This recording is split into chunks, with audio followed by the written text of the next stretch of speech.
नमस्कार, study with Kanta channel पर आप सभी का हार्दिक स्वागत और अभिनंदन। पिछली क्लास में अपन ने राजस्थान की चित्रकला टॉपिक स्टार्ट किया था।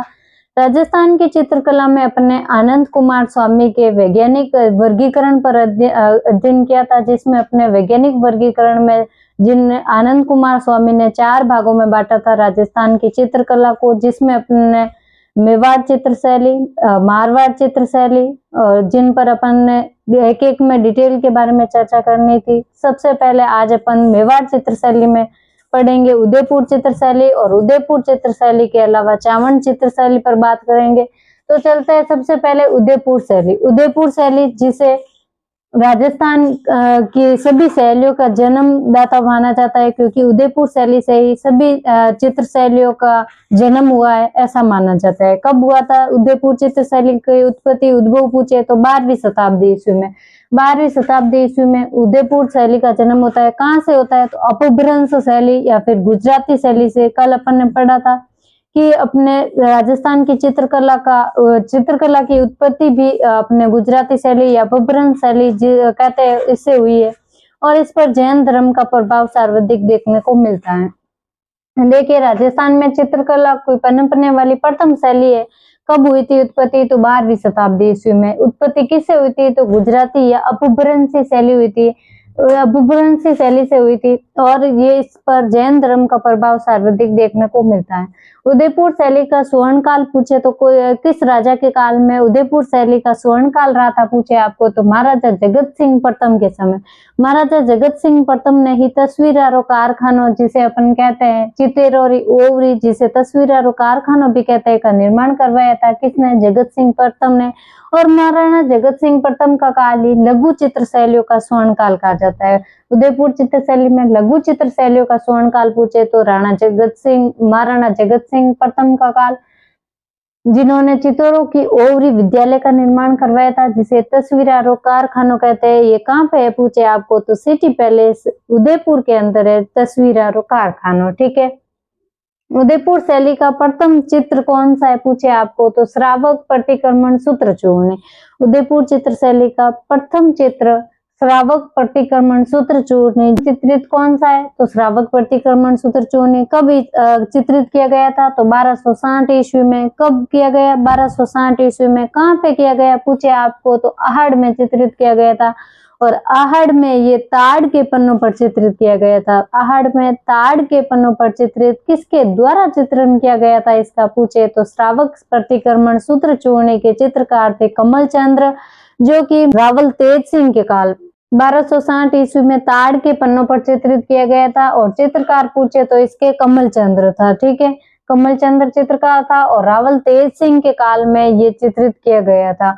रावल तेज सिंह के काल में ये श्रावक प्रतिक्रमण सूत्र चूर्ण है जो चित्रित किया गया था, और इसके 3 भाग थे, धर्म, जीवन और प्रकृति। कौन से 3 भाग थे? धर्म, जीवन और प्रकृति। डिटेल में थोड़ा याद रखिएगा, पूछा जा सकता है आपको कि श्रावक प्रतिक्रमण सूत्र चूर्ण के 3 भाग कौन से थे, तो धर्म, जीवन और प्रकृति, इसके 3 भाग थे। इसके अलावा जैनाचार्य हीरानंद है, जो 2 राजाओं के काल में रहे थे। कौन कौन से? महाराणा मुकुल के काल में भी और महाराणा कुंभा के काल में भी। महाराणा मुकुल का कार्यकाल रहा था 1421 से 1433 में। महाराणा कुंभा का पूछे तो 1433 से 1468। तो 1421 से लेकर के 1468 तक का कार्यकाल रहा है। यहाँ तक अपने रहे थे अपने चित्रकार जैनाचार्य हीरानंद, इनके दरबार में रहते। और ये महाराणा मुकुल के कार्यकाल में 1423 ईस्वी में सुपनाचर्यम का चित्र करते हैं। कौन सा? सुपनाचर्यम, जिसे बोलते हैं सुपार्श्वनाथ चरित्रम ग्रंथ चित्रित करवाया था।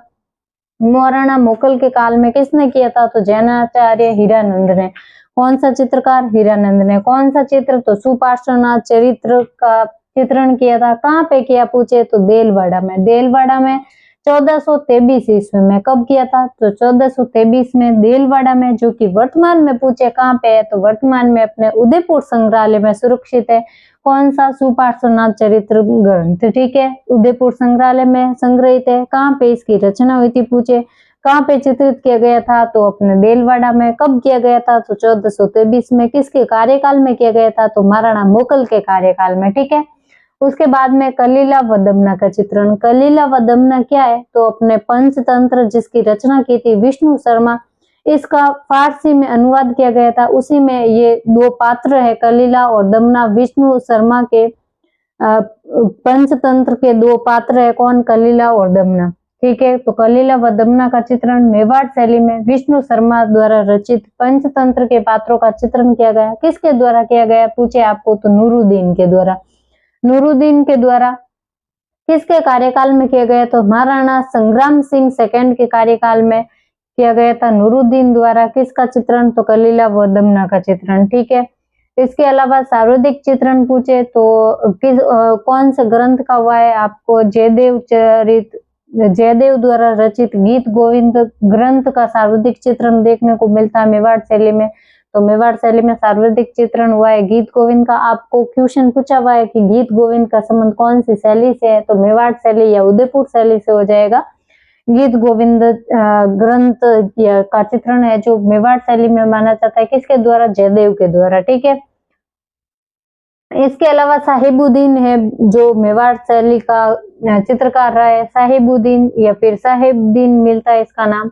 जबकि साहिब राम है वो तो है अपने जयपुर चित्र शैली से संबंधित, जबकि साहिबुद्दीन है जो उदयपुर या अपने मेवाड़ शैली से हो जाएंगे। साहिबुद्दीन जिन्होंने जगत सिंह प्रथम, जिनके काल में स्वर्ण काल रहा था, स्वर्ण युग रहा था इस चित्र शैली का, तो इन्हीं के काल में, जगत सिंह प्रथम के काल में साहिबुद्दीन ने रागमाला, गीत गोविंद, रसिक प्रिया, भागवत पुराण का चित्रण किया था। ठीक है, तो रसिक प्रिया, भागवत पुराण और रागमाला का चित्रण, ये क्वेश्चन पूछा हुआ है। रागमाला और गीत गोविंद का चित्रण साहिबुद्दीन के द्वारा किया गया था। कौन सी शैली से संबंधित है, तो मेवाड़ शैली से या फिर उदयपुर शैली से। ठीक है, मनोहर जो कि जिसने रामायण का चित्रण किया था, और मनोहर व साहिबुद्दीन दोनों ने 8 रामायण का चित्रण किया था।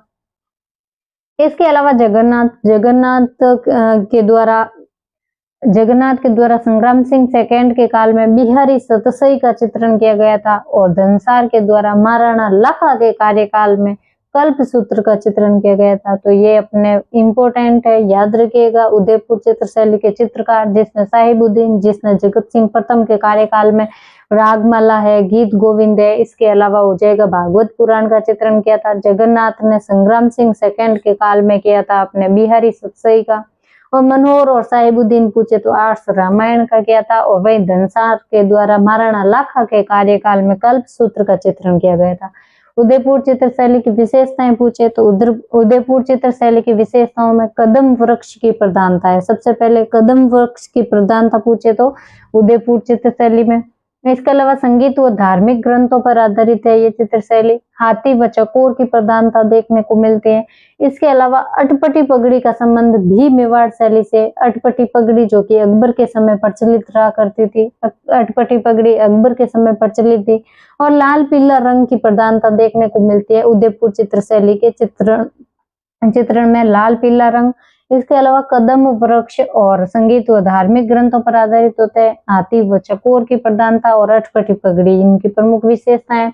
चित्रकार कौन कौन से, सब आए हुए आधे से ज्यादा इंपोर्टेंट है, याद रखिएगा। कौन कौन से चित्रकार है, कमल चंद्र जिसने किसकी रचना की थी, श्रावक प्रतिक्रमण सूत्र चूर्ण, जो कि सबसे प्राचीन चित्र ग्रंथ है मेवाड़ का, और पहला भी यही है। तो फिर मेवाड़ का चित्रकार कौन कौन से हो जाएंगे, कमल चंद्र। इसके अलावा मनोहर जो अभी चर्चा की थी कि इसने रामायण का चित्रण किया था।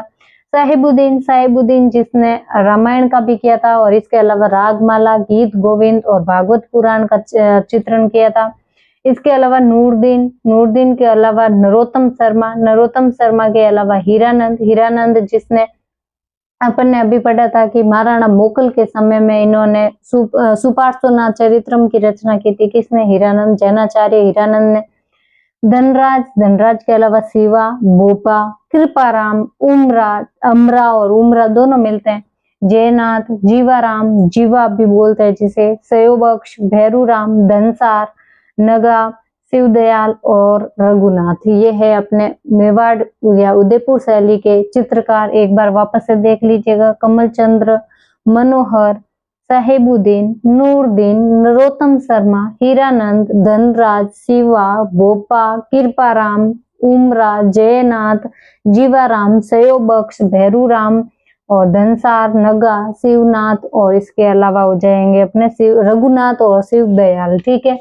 उसके बाद में अपने चावंड शैली, चावंड शैली जिसका प्रारंभ हुआ था महाराणा प्रताप के काल में, और महाराणा प्रताप के काल में यहाँ पे चावंड शैली का ढोला मारू ग्रंथ है जो चित्रित किया गया था। कौन सा ग्रंथ? ढोला मारू। किसके काल में? अमर सिंह के काल में नहीं था, अमर सिंह के काल में स्वर्ण युग रहा है, लेकिन महाराणा प्रताप के समय ये शुरू हो गई थी चावंड शैली। तो महाराणा प्रताप के काल में ढोला मारू का चित्रण किया गया था। इम्पोर्टेंट है, याद रखिएगा। पूछा जाता है कि ढोला मारू ग्रंथ का चित्रण है जो किस शासक के कार्यकाल में किया गया था, तो महाराणा प्रताप के कार्यकाल में, याद रखिएगा। किसके द्वारा किया गया था? तो निसारदीन के द्वारा किया गया था। निसारदीन है जो महाराणा प्रताप के दरबार में भी रहता था, उसके बाद अमर सिंह के कार्यकाल में भी इन्होंने कार्य किया था। निसारदीन जो कि ये ढोला मारू ग्रंथ का चित्रण करते हैं, और ये ढोला मारू ग्रंथ है जो वर्तमान में अपने दिल्ली संग्रहालय में सुरक्षित है। कौन सा? ढोला मारू ग्रंथ जो वर्तमान में दिल्ली संग्रहालय में संग्रहित है। जबकि आपको पूछ ले चावंड शैली का प्रारंभ तो महाराणा प्रताप के काल में हो रहा है, जबकि महाराणा अपने चावंड शैली का स्वर्ण काल पूछ ले तो चावंड शैली का स्वर्ण काल है जो इन्हीं के पुत्र महाराणा अमर सिंह प्रथम के काल में हुआ था, काल में रहा है। कौन से? महाराणा अमर सिंह प्रथम के काल में चावंड शैली का स्वर्ण काल रहा था। इन्हीं के समय सर्वाधिक चित्रित हुए थे ग्रंथ, और इसमें इन्होंने किया था रागमाला। रागमाला नाम से सब में मिलेंगे आपको। देखो मेवाड़ में भी अपन को रागमाला देखने को मिल रही है, ये देखो, जो कि साहिबुद्दीन के द्वारा की गई थी। और चावंड शैली में रागमाला का चित्रण कौन कर रहा है? निसारदीन। लेकिन सबके चित्रकार अलग अलग है, याद रखिएगा। आप लास्ट में ये भी बता दूंगी एक बार में कि यहाँ पे रागमाला जो कि किस शैली में किस किस के द्वारा किया गया था इसका चित्रण, तो आपको कंफ्यूजन नहीं होगा। ठीक है। सबसे पहले रागमाला चित्रण जो अपने चावंड शैली में किसने किया था? तो निसारदीन ने। और संपूर्ण मेवाड़ और पेंटिंग्स का सबसे बड़ा चित्रित सेट है ये। कौन सा? रागमाला। संपूर्ण मेवाड़ और पेंटिंग्स का सबसे बड़ा चित्रित सेट है। ये कब चित्रित किया गया था? तो 1605 ईस्वी में। कौन सा? रागमाला। और सर्वाधिक चित्र चित्रित हुए थे अमर सिंह जी के कार्यकाल में, इसीलिए जो चावंड शैली का स्वर्ण काल है जो अमर सिंह का काल माना जाता है। और अपने चावंड शैली के चित्रकार पूछ ले तो कौन है? एक तो निसारदीन खुद हो जाएंगे जिन्होंने रागमाला चित्रण किया था ग्रंथ का, तो अमर सिंह के कार्यकाल में, जबकि महाराणा प्रताप के काल में ढोला मारू ग्रंथ का चित्रण किया था। ठीक है। इसके अलावा नानाराम जी जिन्होंने पारिजात अवतरण का चित्रण किया था। कौन सा? महाराणा उदय सिंह के काल में किया था इन्होंने पारिजात अवतरण का चित्रण। और महाराणा अमर सिंह के काल में है ना, ये निसारदीन जी है ना, इन्होंने 12 मासा का भी इन्होंने चित्रण किया था। तो दो यहाँ पे हो जाएंगे। महाराणा अमर सिंह के काल में रागमाला भी हुआ था और 12 मासा का भी चित्रण हुआ था। ठीक है। इसके अलावा नानाराम जी जिन्होंने पारिजात अवतरण का चित्रण किया था, कब किया था? तो महाराजा उदय सिंह के समय। ठीक है। इसके अलावा गंगाराम भी अपने चावंड शैली के प्रमुख चित्रकार के रूप में माने जाते हैं। तो चावंड शैली में चित्रकार कौन कौन से हो जाएंगे? निसारदीन, नानाराम और गंगाराम। ठीक है, ये इंपॉर्टेंट है, याद रखिएगा। उसके बाद में अपने शाहपुरा शैली जो कि पहले भीलवाड़ा शैली से नाम से भीलवाड़ा वाले क्षेत्र में थी, तो अभी शाहपुरा नाम से, तो पहले से शाहपुरा रियासत भी हुआ करती थी और अभी शाहपुरा है जो एक नया जिला भी बन गया है। तो आपको याद रखना है शाहपुरा शैली, जिसका प्रारंभ माना जाता है 17वीं शताब्दी से। कब माना जाता है? 17वीं शताब्दी से। शाहजहां के काल में इसका उद्भव माना जाता है और इसका विषय हुआ करता था फड़ चित्रण। ठीक है, जिसे अपन कहते हैं फड़ पेंटिंग्स या फड़ चित्रण है जो इसका विषय हुआ करता था। इसका शाहपुरा शैली का। इसमें क्या होता है कि जोशी समाज के जो लोग होते हैं, जोशी समाज के लोग रेजी के कपड़े पर फड़ का चित्रण करते हैं। ठीक है, रेजी कपड़े पर फड़ का चित्रण किस के द्वारा किया जाता है? तो अपने हो जाएंगे जोशी समाज के लोगों के द्वारा। और इनके जो चित्रकार होंगे उनके पीछे जोशी आएगा। तो आपको ऐसे याद रख लेना, श्रीलाल जोशी, पार्वती जोशी जो कि अपने देश की प्रथम महिला फड़ चित्रकार चितेरी थी। कौन? पार्वती जोशी, जो महिला फड़ चितेरी थी, देश की पहली महिला फड़ चितेरी पूछे आपको तो पार्वती जोशी। और श्रीलाल जोशी जिनका संबंध किससे? शाहपुरा शैली से। तो आज अपन ने चर्चा कर ली है उदयपुर चित्र शैली की। उदयपुर शैली, चावंड शैली और शाहपुरा शैली की बाकी बचे नाथद्वारा, देवगढ़, इनके बारे में चर्चा करेंगे अपन अगली क्लास में। फिर अपन ने ये उदयपुर यानी मेवाड़ चित्र शैली की शैली कंप्लीट हो जाएंगी। तो फिर मिलते हैं अपन अगली क्लास में। अगर आपको क्लास पसंद आई है तो लाइक करिएगा, कमेंट करिएगा और अपने दोस्तों के साथ शेयर करना बिल्कुल मत भूलना। और क्लास के एंड में आपको टॉपिक कंप्लीट होते ही आपको पीडीएफ मिल जाएगी। पीडीएफ कहाँ मिलेगी पूछे तो आपको पीडीएफ मिलेगी टेलीग्राम चैनल पर। टेलीग्राम चैनल का लिंक कहाँ मिलेगा तो डिस्क्रिप्शन में दे रखा है। इसके अलावा कमेंट बॉक्स में भी पिन करके रखा है, तो वहां से आप टेलीग्राम चैनल ज्वाइन कर लेना और टॉपिक कंप्लीट होते ही वहां पे आपको पीडीएफ मिल जाएगी, जिससे आपको रिवीजन करने में आसानी होगी। आपको पीवाईक्यू देखने की जरूरत नहीं है, क्योंकि आर्ट्स एंड कल्चर में पीवाईक्यू मैं साथ में ही लेके चल रही हूँ। कौन सा क्वेश्चन कहाँ पे पूछा गया है ये मैं बता रही हूँ कि इसमें ये क्वेश्चन पूछा गया है, तो इससे आपको यहाँ पे हेल्प मिल जाएगी कि पीवाईक्यू में अपने कौन सा इम्पोर्टेंट है, कौन सा पूछा गया है। तो फिर मिलते हैं बाकी बच्चे चित्र शैलियों के साथ में अगली क्लास में। तब तक के लिए धन्यवाद।